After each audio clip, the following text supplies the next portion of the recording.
Assalamualaikum warahmatullahi wabarakatuh. Alhamdulillahilladzi hadana li hada wa ma kunna linahtadiya laula an hadanallah. Asyhadu an la ilaha illallah wa asyhadu anna Muhammadan abduhu wa rasuluh. Wa qala Allah ta'ala fi kitabihil karim, a'udzu billahi minasyaitonir rajim. Bismillahirrahmanirrahim. Wa qala rabbuka alla ta'budu illa iyyahu wa bil walidayni ihsana. Imma yablughunna 'indakal kibaru ahaduhuma aw kilahuma wala taqul lahumā uffin wala tanharhumā wa qul lahumā qawlan karīmā. Ma'asyiral muslimin wal muslimat jamaah salat tarawih Masjid Al-Iqbal Kalangan Baru rahimahullah, dan wabil khusus kepada Pak Man yang bertugas di parkir yang mengamankan motor-motor maupun sepeda para jamaah sehingga jamaah menjadi tenang insyaallah. Salawat dan salam semoga tercurah kepada junjungan kita Nabi Agung Muhammad sallallahu alaihi wasallam yang selalu kita nantikan syafaatnya di yaumul qiyamah. Allahumma amin. Bapak Ibu dan adik-adik, anak-anakku sekalian, pada malam hari ini alhamdulillah di antara para pemancing-pemancing yang ramai ya, karena malam hari ini ada berkah tersendiri bagi para pemancing karena kolam-kolamnya ada di sebelah selatan ya, sana pada bubar ikannya ya, sehingga berkah tersendiri bagi para pemancing-pemancing. Alhamdulillah pada malam hari ini kita bersyukur masih bisa diberikan kesempatan, kenikmatan iman, kenikmatan Islam, kenikmatan ihsan, kenikmatan umur yang panjang sehingga kita bisa meluangkan waktu dengan berbagai kesibukan kita, dengan berbagai kemalasan kita bisa mengalahkan ya waktu kita untuk mendatangi sholat jamaah Isya, selanjutnya juga taklimul Islam yang kebetulan pada malam hari ini saya sebagai badal menggantikan dari Ustadz yang seharusnya pada malam hari ini bertugas. Semoga saya bisa menggantikan. Pada malam hari ini kita akan belajar bersama Bapak Ibu tentang birrul walidain.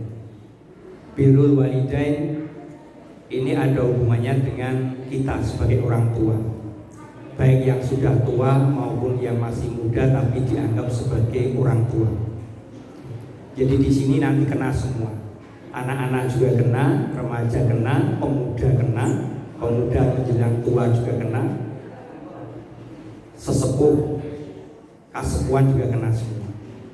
Karena hubungan dengan birrul walidain, berbuat baik pada kedua orang tua itu kadang ada yang sudah usianya sepuh tapi masih mempunyai orang tua yang lebih sepuh lagi. Bahkan saya punya teman yang umurnya 90 tahun tapi masih punya orang tua umurnya 110 tahun dan sebagainya. Jadi kalau kita yang mungkin Mas Ustadz ada masih muda ya, tapi sudah menjadi orang tua juga. Nah, hubungan dengan birrul walidain, berbuat baik kepada orang tua, ini sudah saya baca di depan tadi, yaitu terdapat dalam surat Al-Isra ayat 23. Kita diperintahkan di dalam ayat tersebut diantaranya adalah kita harus menyembah atau jangan menyembah selain Allah. Karena sekarang kadang-kadang hidup di dunia itu ibarat wong mampir ngombe. Kadang ada pepatah seperti itu sampai orang mengombe kok ora oleh, jarane wong urip iki mampir ngombe. Orang mencari pembenaran diri, kadang-kadang mencari pembenaran diri. Yo mangan barang lho, mosok lho ngombe ra oleh jadi wong urip iki mampir ngombe. Tidak usah kita tanggapi orang-orang yang berbicara secara jahiliyah. Ya, jahiliyah itu kebodohan.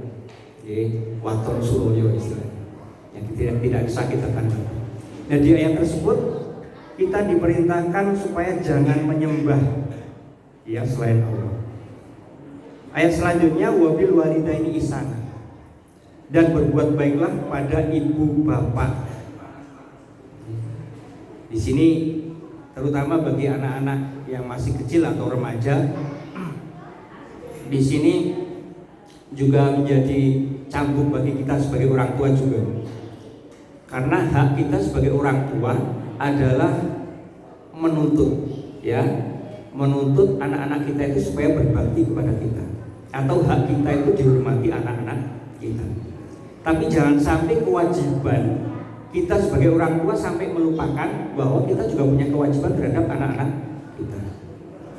Karena ada yang dinamakan istilah kita itu anak durhaka kepada orang tua. Sementara kadang-kadang orang tua melupakan bahwa kita itu juga sebenarnya bisa, ya istilahnya bukan durhaka ya, istilahnya kita zalim pada anak kita. Bagaimana orang tua yang zalim terhadap anak-anak? Yaitu di antara satu tandanya adalah ketika kita rajin ibadah ke masjid, anak-anak kita di rumah main Free Fire, ya, game online, kita diamkan aja. Ya, mereka main dengan dunianya mereka sendiri, bahkan kita melupakan. Terutama yang bapak-bapak nih, tanggung jawabnya cukup berat ya. Besok ketika anak kita biarkan di rumah tidak beribadah, kita diamkan saja, maka ketika kita akan masuk surga, anak kita ke neraka, maka anak kita tadi meminta pertanggungjawaban kita kepada Allah. Saya dulu main game, saya dulu minum minuman keras, saya dulu bermain tanpa mengenal sholat, mengenal waktu. Orang tua saya ibadah rajin. Maka kita sebagai orang tuanya akan diseret anak-anak kita, terutama bapak nih. Bapak ini meskipun warisannya lipat dua, tapi tanggung jawabnya juga berlipat-lipat.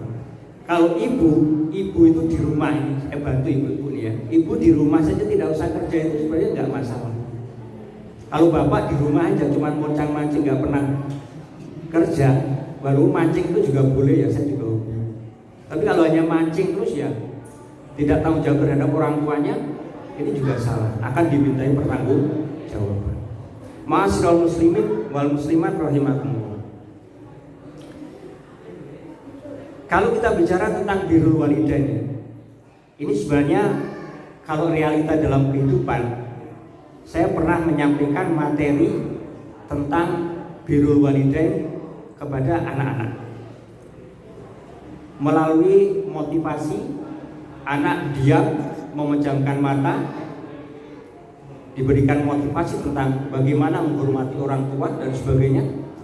Ternyata ada beberapa anak yang betul-betul menangis menjiwai, bahkan sampai teringat dengan orang tuanya perbuatan yang dia lakukan tidak baik, sampai dia menangis. Sampai jam pelajaran berikutnya tuh masih menangis, sampai pulang dia masih menangis. Tapi ada sementara anak yang ya sekitar 2-3 anak lah, bahkan malah ketawa ketiwi ke sana kemari, sama sekali tidak ada membekas merasa bersalah kepada orang tua. Setelah kita panggil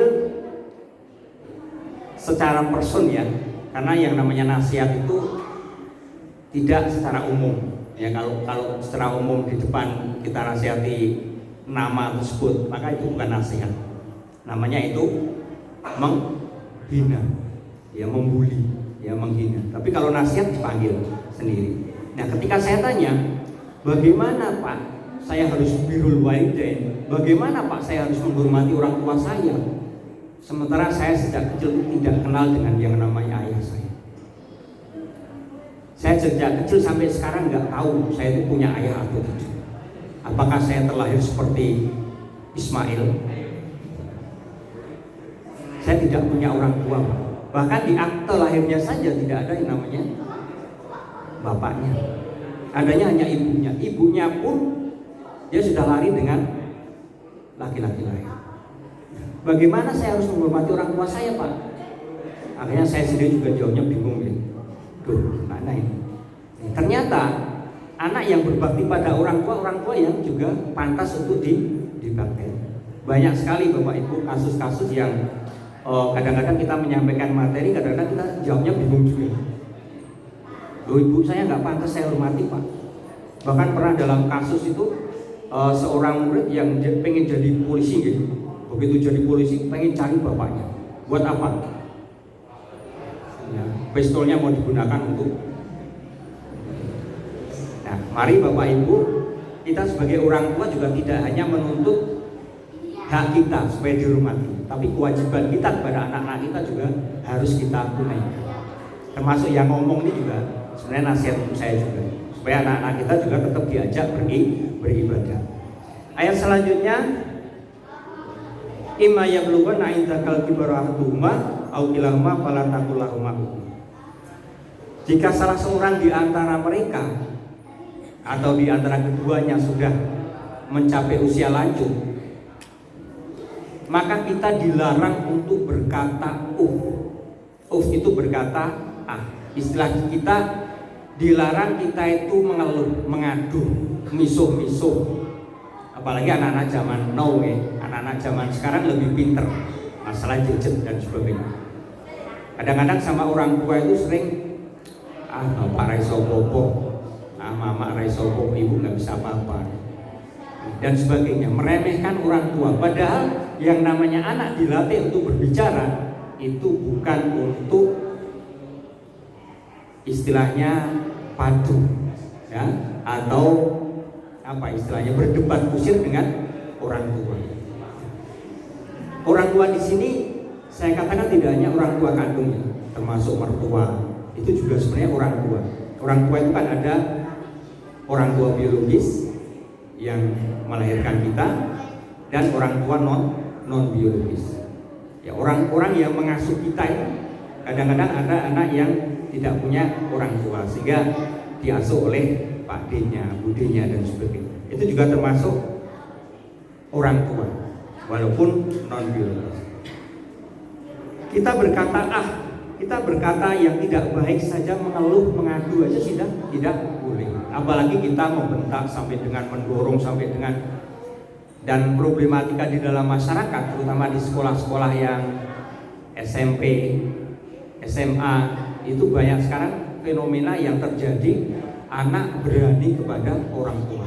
Ketika ditanya, "Duh nopo Pak karo wong tua kok berani?" Aneh, kadang-kadang jawabannya aneh. Karo wong tua ora wani, wong tua wis tuwa jombong ke tiba.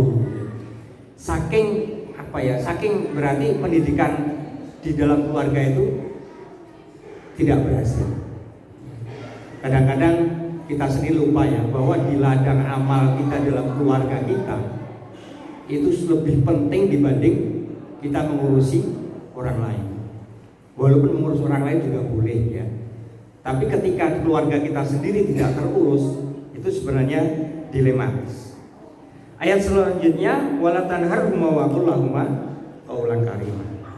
Dan jangan membentak mereka dan ucapkanlah perkataan yang mulia. Perkataan yang mulia, insya Allah kalau kita jadi orang tua berbakti kepada orang tua kita, insya Allah satu saat ketika kita mempunyai anak, itu pasti anak itu akan dengan sendirinya berbakti kepada kita. Itu ada hukum alam. Saya mensitir dari perkataan Ustadz Gus Bahari. Jadi kalau tidak ada anak yang nakal, tidak ada anak yang nakal, yang ada adalah orang tua yang nakal. Sehingga kalau anak kita nakal, mungkin kita sebagai orang tua dulunya juga nakal. Ya. Sehingga untuk anak-anak yang masih punya orang tua, surga tidak ada di mana-mana, tapi ada di dalam orang tua kalian itu. Terutama ada hadis Nabi yang mengatakan ada seorang laki-laki yang datang kepada Nabi bertanya, kepada siapakah saya harus berbuat baik? Ya. Nabi menjawab, kepada ibumu. Lalu orang tadi bertanya lagi, kepada siapa lagi ya Rasul? Kepada ibu. Orang itu masih bertanya lagi, kepada siapa lagi ya Rasul? Kepada ibu. Lalu yang keempat baru kepada bapak. Tapi jangan sampai di sini dinafikan setelah pulang nanti terus wah bapak kira penting. Berarti ibunya ada berapa ibu? Ada 3 ya. ibunya ada 3, bapaknya ada 1. Dalam artian ibu baru bapak. Jadi ibu itu ada hadis juga mengatakan al jannatu tahta aqdamil ummah. Surga itu ada di bawah telapak kaki ibu. Maka hati-hati sebagai ibu, segala ucapan yang kita katakan kepada anak kita, baik maupun buruk, itu langsung melesat ke langit tanpa ada hambatan. Kalau bapak masih ada hambatan gitu. Kalau ibu hati-hati. Apa yang diucapkan kepada anak itu akan membuahkan hasil yang luar biasa. Maka kalau kita melihat anak kita agak negatif, ya katakan, ya Allah, anak yang soleh. Meskipun dalam hati juga ucap ya, tapi katakan yang baik. Bahkan sambil memasak pun dengan sholawat Nabi. Allahumma sholli ala Muhammad. Doakan, khususkan Al-Fatihah kepada anak-anak kita. Sebut namanya malam hari. Khususan sebutkan nama anak, dibacakan Al-Fatihah. Ada doa khusus, Rabbij'alni muqimas sholati wa min dzurriyyati Rabbana wa taqabbal du'a. Doa kepada anak-anak kita, terutama ibu, ini lebih luar biasa. Mujarabahnya luar biasa. Demikian Bapak Ibu yang bisa saya sampaikan. Yang sedikit kita belajar bersama tentang birrul walidain. Meskipun ketika kita membahas tentang birrul walidain, kita juga bagaimana kita berusaha untuk menjadi bapak dan ibu dari anak-anak kita yang bisa dicontoh, yang baik. Sekian, kurang lebihnya mohon dimaafkan. Nasrun minallah wa fathun qarib. Assalamualaikum warahmatullahi wabarakatuh.